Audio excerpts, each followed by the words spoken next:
Good morning. I'm here to give you Sunday's sermon for those who may have missed it. Our full services are available at Facebook as well as on the website, jamesachristianchurch.org, under sermonist. But today we find ourselves in number 6 of our sermon series on Esther. We're in Esther chapter 5, verses 1 through 15. And today we talk about standing up. What do you stand up for? A man went to church one Sunday, very tired. He had a late night, just doing a lot of things, never at the bed, really had a good time. And he was sleepy and groggy, but he went to church anyways. And he got there, and he just can't keep his eyes open. And so he falls asleep. And the preacher notices he was struggling, and he finally goes to sleep, so he decided to make an example out of this young man. So he quietly told the church, all y'all who want to go to heaven, please stand up. And the whole church stood up except for that one man. And then he said, okay, sit down. And then he raises his voice, all you who want to go to hell, please stand up. And at that, the guy woke up and he stood up and he looked around and he realized he was the only one standing. He goes, well, I don't know what it is we're voting on, but it looks like me and the preacher, we agree. What do you take a stand for? You know, there have been many great people in history who have taken a stand on important issues. I'm reminded of the great stand that the theologian Martin Luther took back in April 18th, 1521. You see, 4 years prior, Luther had nailed the 95 Theses to the Catholic Church door. Back in Wittenberg, Germany, back in 1517. And 4 years later, at a conference for the Assembly of the Catholic Church, Luther was put on trial for his radical ideas and his independent spirit. At that assembly in 1521, Luther said this, here I stand. I can do no other. God help me. Amen. Luther was excommunicated, and the Protestant Reformation began. The Old Testament book of Daniel, we read of Shadrach, Meshach, and Abednego, how they took a similar stand when they were ordered to bow down and worship the statue of Nebuchadnezzar. They said, no, we will not bow down and worship you, O King Nebuchadnezzar. We will not bow down and worship your statue. We only bow down and worship the one true God, and that's it.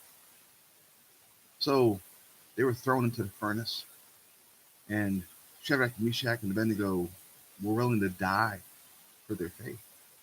They told the king he could do whatever he wants. They're never going to bow down. We know in that fiery furnace they were not even touched. And not one single burn mark on their clothing. They took a stand. What would you take a stand for? What would you stand up for? So today, as we return to the story of Esther, we will see her take a similar stand, a stand in the face of great personal consequences. You will recall that she had won the Bachelor Persia edition, right? She became King Xerxes' new queen because Queen Vashti rebelled against the king. Oops, that was my alarm going off. Then 8 years later, the evil man Haman was given powerful and hatred for the Jews, and when Mordecai refused to bow to him, this angered Mordecai. Or this angered Haman, Mordecai would not bow to him out of respect. He just wouldn't do it. And he hated the Jews as well. The king approved of Haman's plan, and the edict for elimination of the Jews was announced. Mordecai sent word to Esther, and she had to do something. That she had been put there for such a time as this. That this was her time to make a stand for her people. But Esther sent back word to Mordecai and told him, that I had been summoned before the king's court in 30 days. And it was against the law to appear before the king uninvited.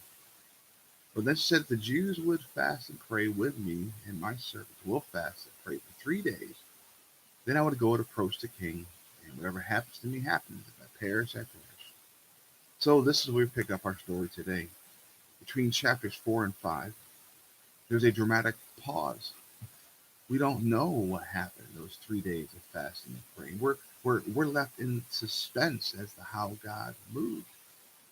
Then this pause represents a silent yet powerful interlude during which Esther drew on the source of her strength.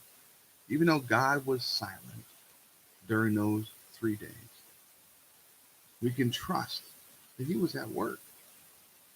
During a waiting period, God is not only working in her hearts and Jews' hearts and even in our hearts when we're fasting and praying. He's working in others as well. I'm reminded of Isaiah's words found in chapter 40, verse 31. But those who wait upon the Lord will renew their strength. They will soar on wings like eagles. They will run and not grow weary. They will walk and not grow faint. We find ourselves in one of those interlude periods of our lives. We need to wait upon the Lord for wisdom, strength, and direction. We should ask for others to wait with us and to fast and pray with us. And then we should give it over to God and wait with a listening ear and a watchful eye. And we here at Janesville Christian Church have done that many times. We have fasted and prayed, waiting for the Lord to answer our prayers. And that's exactly what Esther did. She waited, she fasted, she prayed, and she listened in her heart and soul. Because of this interlude with God, Esther was able to approach this moment of truth, to step into the presence of the king calmly, wisely, and confidently. We pick up in Esther 5, verse 1. On the third day, Esther put on her royal robe and stood in the inner court of the palace, in front of the king's hall. The king was seated in his royal throne in the hall, facing the entrance. Did you notice how wisely Esther acted? Notice how she was dressed in her royal robes. She didn't stand before her husband in a bathrobe and curlers in her hair. No, she took the time to show honor and respect for her husband, the king. She dressed up for this occasion in her royal fineness. She knew that the king cared about appearances. Remember, that's why he got rid of his last queen, Vashti, right? Because she dishonored him in front of others by disregarding his orders. So Esther knew that everyone would be looking at her when she appeared uninvited before the king. So she wanted to look her best and look her part. And when she came before the king in her royal robe, she took her stand. I picture her standing um, there confidently in front of the king, not fearfully and trembling. No, I picture her standing there with confidence and with regal. So what did the king do when he saw Esther? Look at Esther 5, 2 through 3. When he saw Queen Esther standing in the court, he was pleased. He was pleased with her and held out to her the gold scepter that was in his hand. So Esther approached and touched the tip of the scepter, and then the king asked, "What is it, my queen? What is your request? Even up to half the kingdom, I will give it to you." So the king saw her standing there in the court, and realized how pleasing she was. He extended his golden scepter to her. Remember, without this gesture from the king, she would lose her life. That golden scepter pointed to her was a pardon for her disrespect. And I'm sure she was much relieved as she saw that golden scepter come her way, and she touched it to connect with the king. Then the king inquired about why she had come before him in this way. He knew that it must be something important if she was going to come and break the law and stand before him uninvited. Before she had a chance to answer his question, "What is your request?" the king reassured her that she could make the big request up to half the kingdom. Basically, the king said, "What can I do for you? Name it, it's yours. The sky is the limit." How would you feel if you were Esther? She came to the king not knowing how he would respond to her uninvited appearance. And he had not only extended a golden scepter, he also offered her a blank check.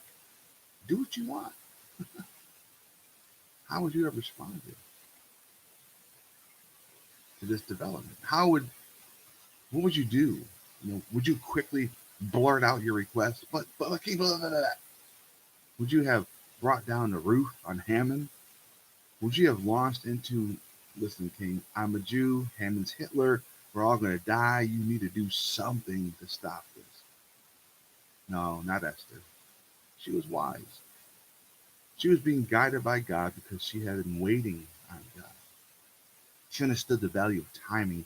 Esther wasn't in a hurry. Sometimes we get in a hurry when we are not waiting on God or are not in tune with God. It's easy to jump ahead of God and do rash things. We can shoot from the hip and run off our mouth and cause ourselves all kinds of trouble. Look at Esther 5:4 and see how she responds. If it pleases the king, she said, let the king together with Haman come today to a banquet that I have prepared for them. Man, that's quite the request, right? So while Esther was fasting and praying, God was filling her mind with thoughts and a plan. Give a banquet, invite Haman. Here's the best way to extend the invitation. It appears that Esther even made preparations for the banquet while she was fasting and praying.